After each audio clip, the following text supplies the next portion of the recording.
So to this evening's program, Southern Modern has been a project in the works by Jonathan Stuhlman and the team that he put together for just about 10 years. So this is something, these exhibitions take a long time, especially when you're breaking new ground, as this exhibition does. So the Mint Museum is very fortunate to benefit from the generous support of many loyal foundations that allow such a long lead time for an exhibition. So, when a museum puts on an exhibition of this scale and of this importance, it's not just the resources that are needed at the time the exhibition is put on, but all of the resources that are needed in the years leading up to that moment, the moment we're sharing tonight. And so a number of foundations and individuals have come forward to help get this off the ground and then support the vision as it moved forward. This exhibition has traveled to 3 other institutions. We are the final and the last installation. It opened at the Georgia Museum of Art in Athens, then to the Frist Museum in Nashville, and then to the Dixon Gallery and Gardens in Memphis. Major support for the tour and exhibition were provided by the Henry Luce Foundation, the Terra Foundation for American Art, the Wyeth Foundation for American Art, the National Endowment for the Arts, and the Betsy and Alfred Brand Fund at the Mint Museum. Southern Modern is presented here in Charlotte by Wells Fargo and the Dowd Foundation, as well as the Fidelity Foundation. These are among our most generous, long-standing sponsors, along with individual sponsors in Charlotte who kindly provided support for this exhibition. Among them are Julie Bolt and Dhruv Yadav, Lucy and Hooper Hardison, Posey and Mark Mealy, and Rocky and Curtis Trenkelbach. The Mint Museum is also supported in part by the City of Charlotte and the North Carolina Arts Council. I want to extend my special thanks to Jay Everett, National Director of Community Relations for Wells Fargo, and to Evgenia Eshkova, Strategy Transformation Executive. I'm going to use that title. That's an easier one to remember. For Wells Fargo and a Mint Museum of Art Board of Trustee member. So I'm going to invite Evgenia to the podium to say a few words about Wells Fargo's leadership sponsorship for the exhibition.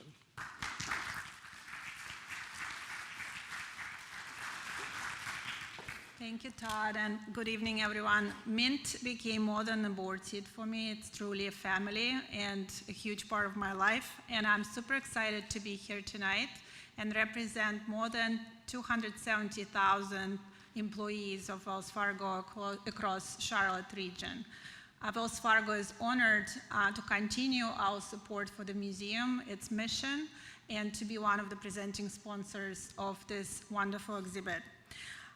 Especially, I'm grateful that I'm working for an institution that continues to invest in the arts and continue to recognize how important it is for our community. And with that, I thank you all for your continued support and commitment. And now turn back to my favorite CEO, Todd.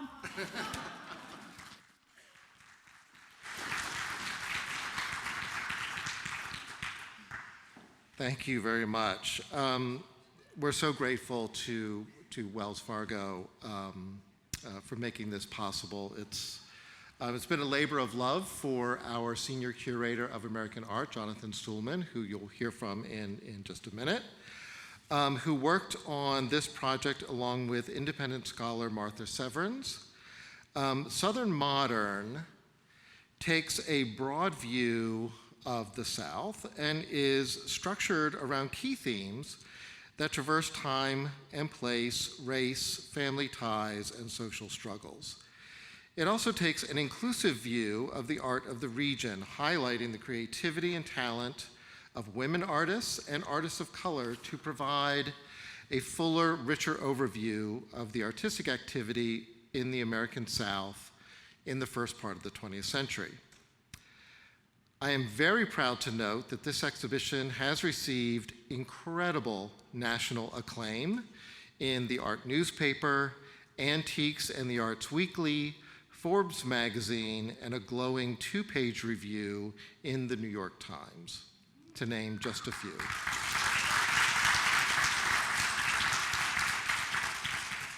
Who called this the model for exhibitions of its type going forward. So what you're going to see in the exhibition upstairs, and what you're going to hear from Bill Eiland, former director of the Georgia Museum of Art, who has been not only a friend to me, but has done so much for that institution and for art museums across the nation. He's been one of those pillars that people turn to and have turned to for how many years? Can I say? Can I not say? Should I not say?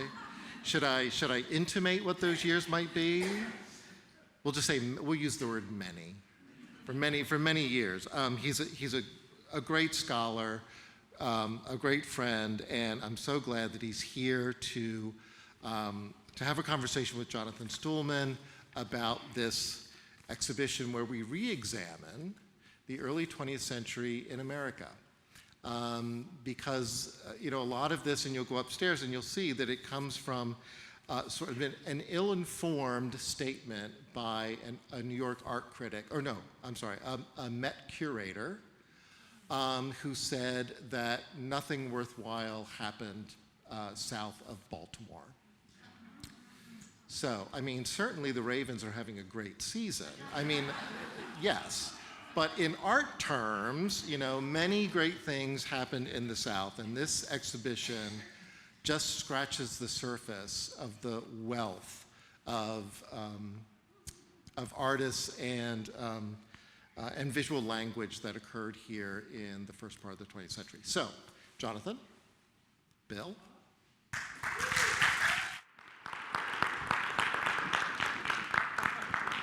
Here we go. Thank you, Todd. I have a couple thanks of my own before Bill and I dig into things. Because we have an amazing team here at the Mint Museum that put a lot of effort into making the show look as great as it does upstairs. So I wanted to acknowledge our collections and exhibitions team, Che Machado, Scott Waltz, Jalik Buiserath, Derek Rosenberg, and our wonderful registrar, Eric Spear, our designer, Megan Zikon, our graphic designer, Shelby McVicker, and Haley Black from our PR marketing department.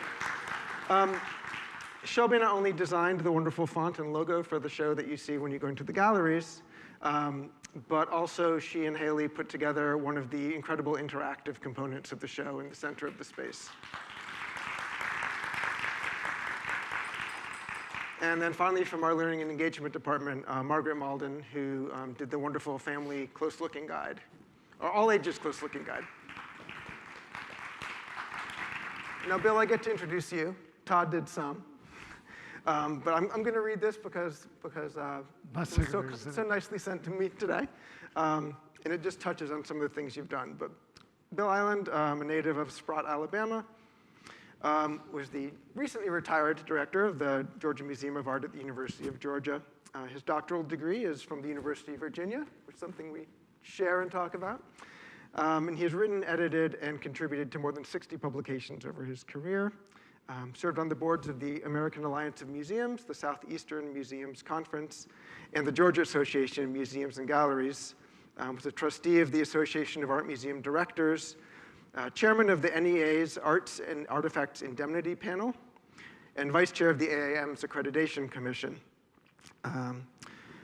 In 2013, Bill received the American Alliance of Museums Distinguished Service Award in recognition of his contributions to the field on a national level.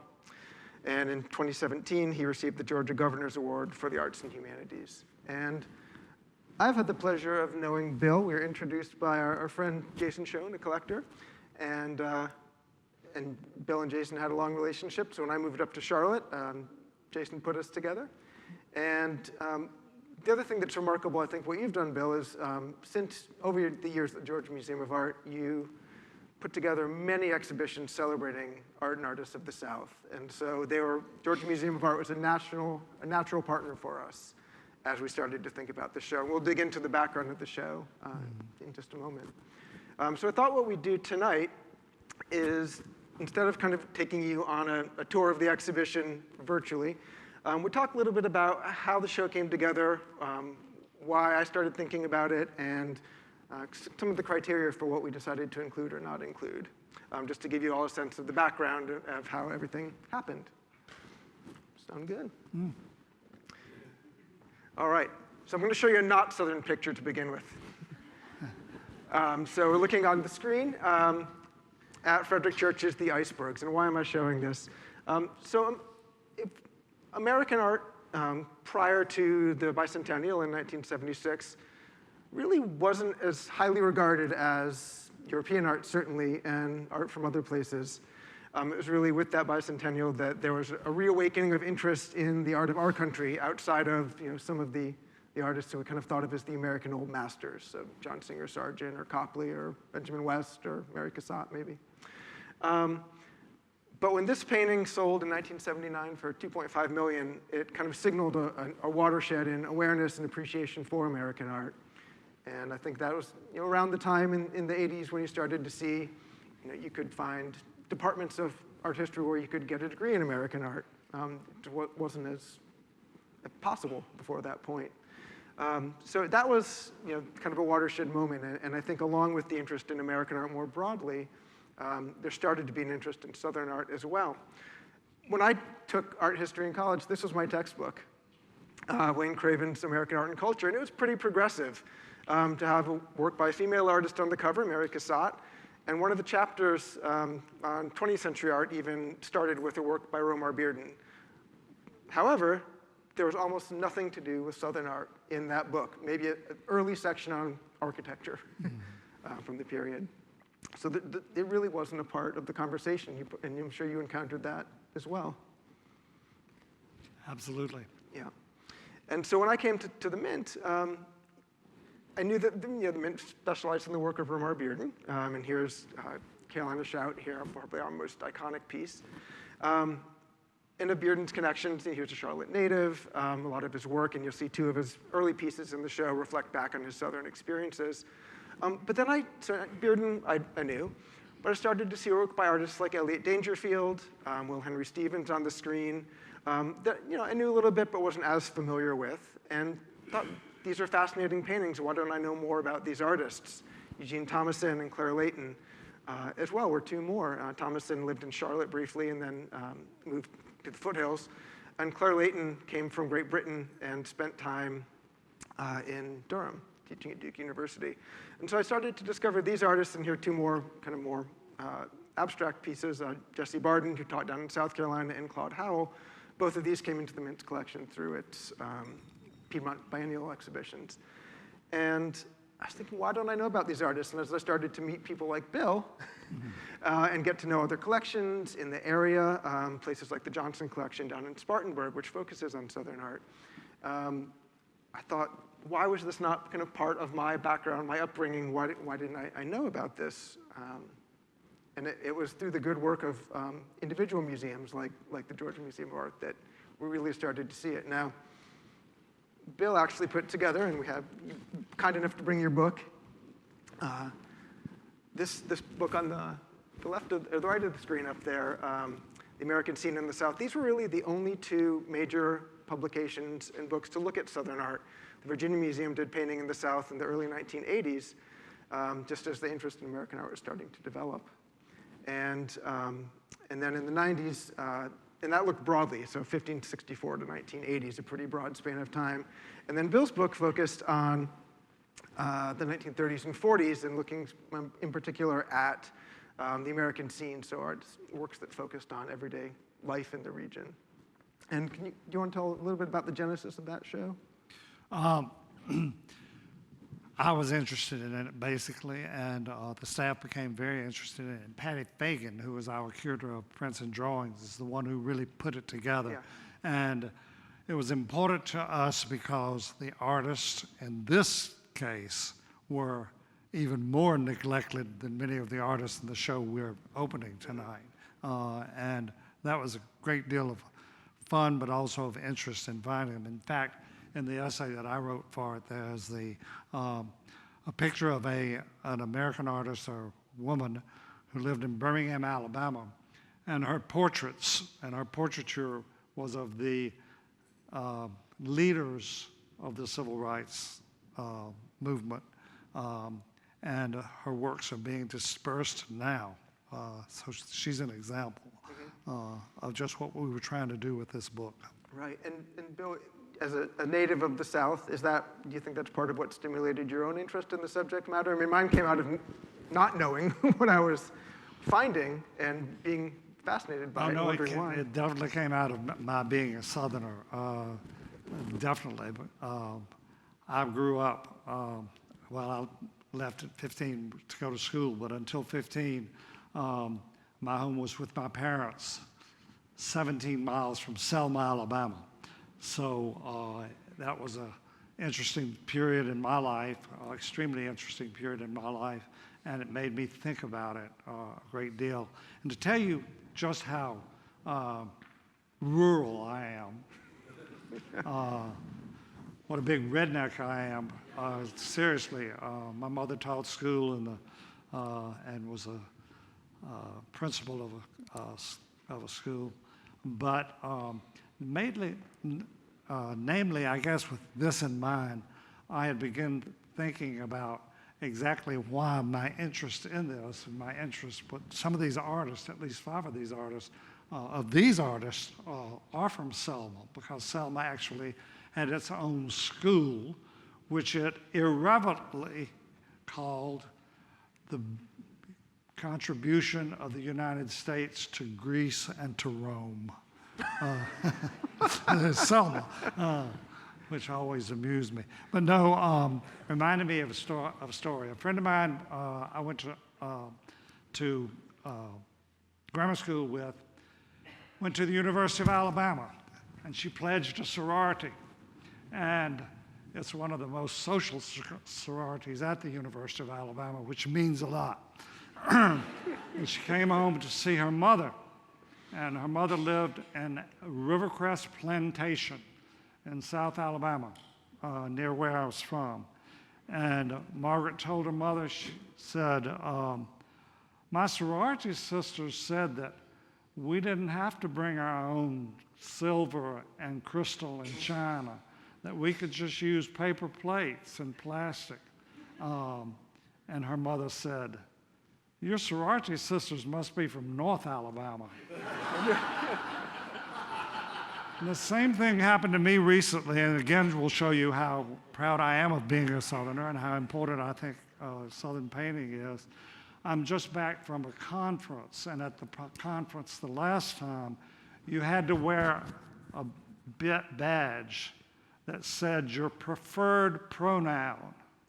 Well, I really didn't know what that meant, but the woman in front of me, she said that her preferred pronoun was they, them, and theirs.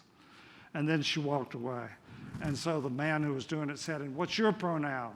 And I said, I don't know. I don't know how to, I thought it was him and her. I didn't know what these pronouns are. And he said, no, you got to put your pronoun on here. And I said, well, my pronoun is y'all. And he said, is that inclusive? And I said, of course it is, because the plural of y'all is all y'all. Sorry I got off the topic, but I wanted to make sure that everybody knew I was from Alabama. You're establishing your Southern roots, your credentials, which I did not have as a native Connecticut That's resident. Right. That's right. That's great. Like that. So I'm gonna move forward, because looking at thinking about back to the history of American art, we just looked at the 2 main projects prior to this one to really try to take an inclusive look at what was happening in the South. And I think it's interesting that even the 2 catalogs and exhibitions that are currently on the screen, these are both projects that occurred in the past 10 to 15 years, both purporting to look at a decade of American art. So one is Youth and Beauty, American art of the 20s. The other, America After the Fall, painting in the 30s. Neither, those are done, major publications by major institutions. Neither one of them included a single Southern painting. The 30s had WPA photography, which is something we'll talk about in a minute when we were thinking about the show. But to me, that was, as I was starting to think about Southern Modern and thinking about the paintings that I'd seen and why they weren't a part of American art history. And I thought it was, one of the reasons I think was because there had been such great work by institutions within the South on individual, shows of individual artists who were nearby or important to those museums. But there had been nothing to really pull it all together and look at it holistically and to really make the case that, no, there was a lot going on here because, as you know, the South was kind of seen as an artistic backwater during the period.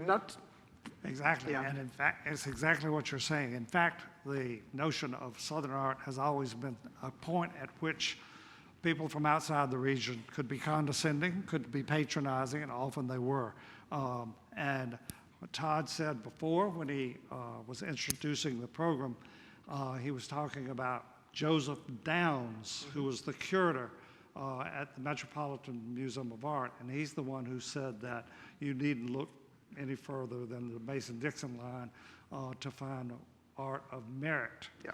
Well, there's the rest of that story that I made it a point to look up and try to find out.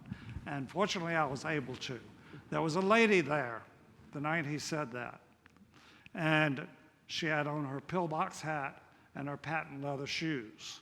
And she stood up after he made that statement, and she said, "Sir, do you speak from ignorance or from prejudice?" And Mr. Downs said, "Madam, from both." Yeah, and that was 1949, I believe. That's from Yeah. 1949, and of course earlier than that we had H.L. Mencken calling us the Sahara of the Beaux-Arts. So that sort of patronizing continues, actually. Yeah, and I think it's interesting. It kind of continues because I think there isn't kind of a resource for people to go to if you don't know what the Georgia Museum of Art was doing or the Morris Museum or the Ogden. Oftentimes those shows, they don't kind of get out of the region as much. So even in 2005, 2010, it's hard for large organizations looking at a survey of American art of the 20s or 30s to kind of know what to include because there's not really something for them to go to. So that was part of the desire for this show, was to kind of start to create that resource. Mm-hmm. And it's kind of ironic because, after all, it's Europe, it's England who claim John Singer Sargent and Whistler, two of America's greatest painters. And I think the South is kind of the last to come to the table in some ways. I'm showing on here a number of books that were important to me as we were thinking about the show and other projects, so the Modern West being the kind of foundational one that Emily Neff did. But then all of the other ones, you've got shows covering Texas or California or Chicago from the period. And the South in particular, I think, was seen during the 20s, the 30s as, if you're going to find something there, it was romantic scenes of the Charleston Renaissance, or it was kind of the vestiges of Impressionism still forcing their way through. So when we were thinking about the show, we thought, we were just finding painters like Will Henry Stevens who were making, more abstract things, but we also wanted to look at artists who were depicting contemporary life, and we're doing so in fascinating ways. So we kind of brought those two things together. We'll see a little bit of that in a minute. My life partner was actually dying, but he was always in a good mood, always. And so the phone rang one night before I had to take him over to the hospice, and I said, "I'll get it." And he said, "Yeah, you get it. I don't feel like getting up." So I did, and when I came back downstairs, he said, "Who was it?"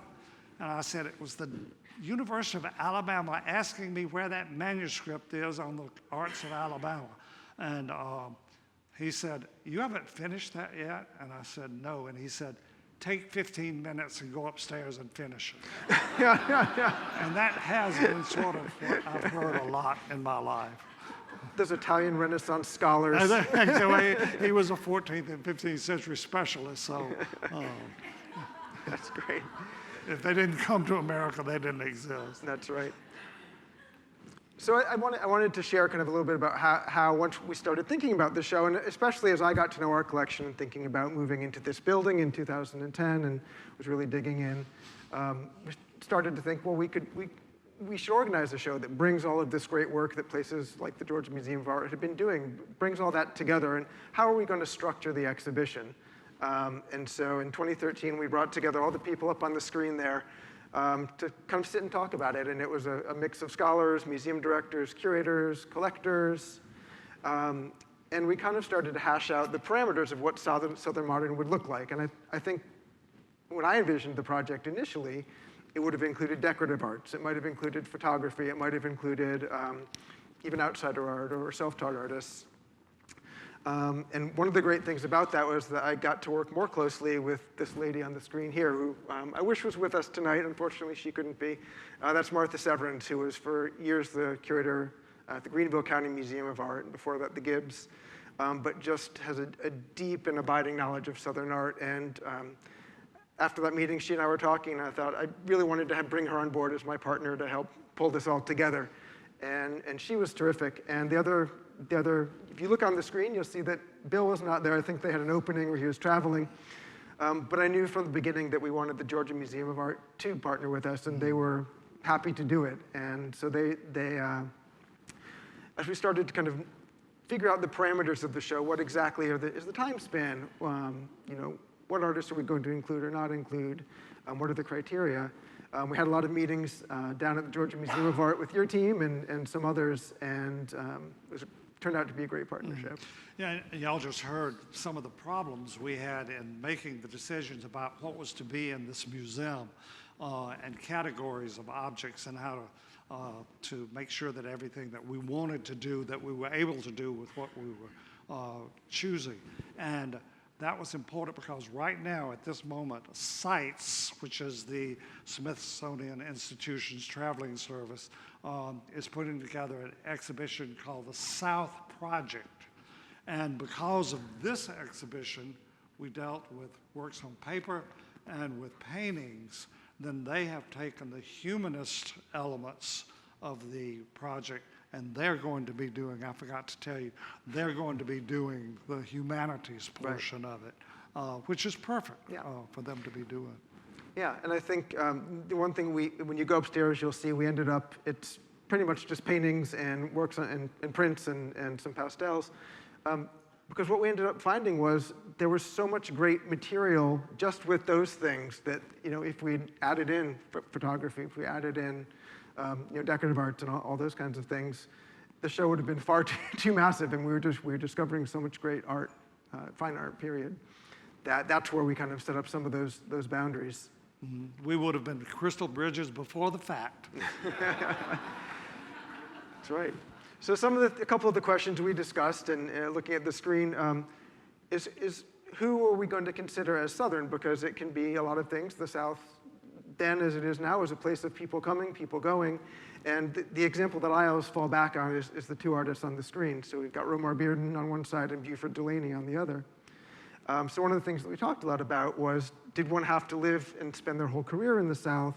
Was just being born in the South enough to merit inclusion? So for Romar Bearden, for example, left Charlotte when he was 3 years old, went up to New York and spent most of his career working there.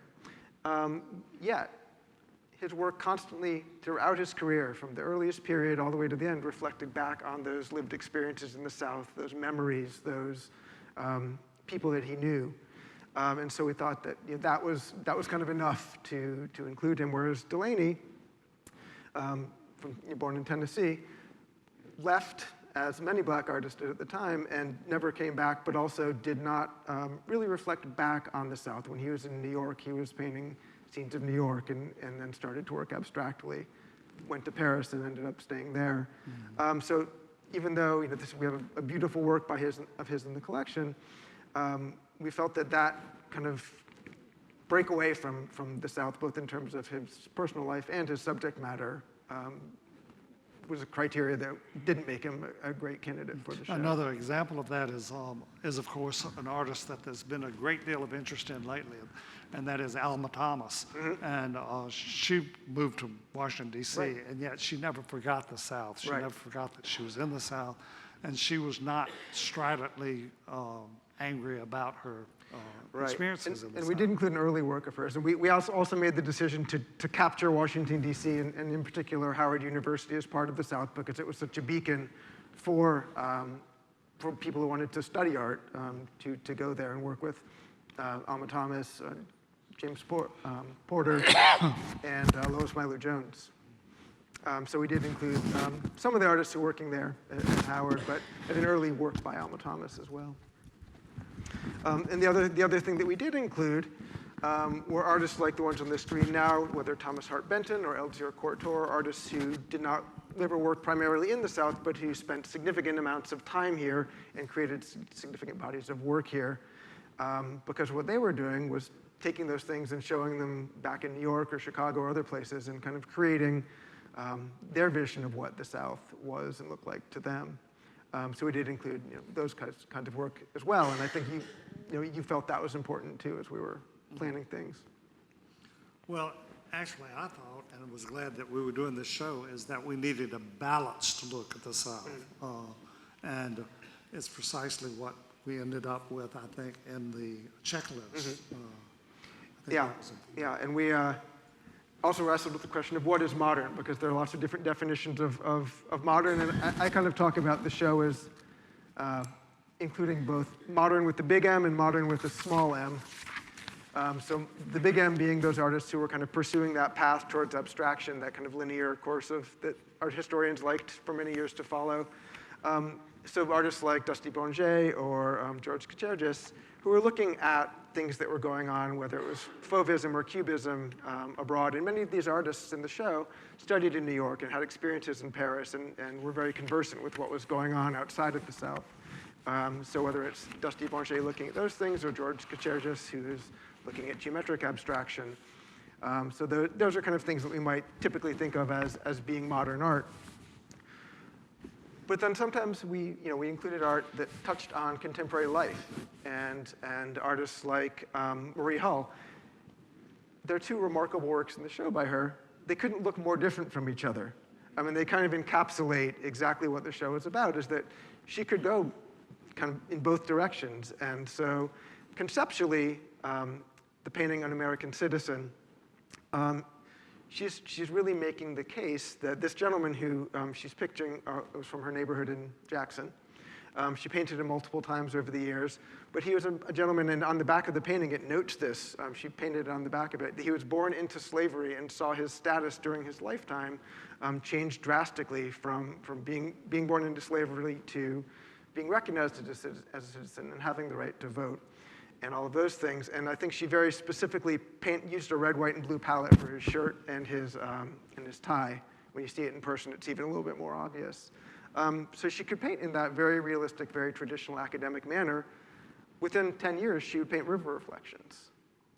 So that kind of encapsulates, I think, the span of works in the show, whether it's kind of conceptually depicting a modern idea or a modern life, all the way to a modern aesthetic. I think that she's one of the most important of the artists that we have in the exhibition and that we're talking about, because she treated every subject with dignity and with a real attempt to understand the psychology of the individual. Jonathan is actually responsible for, you saw how many people were involved with putting this show together.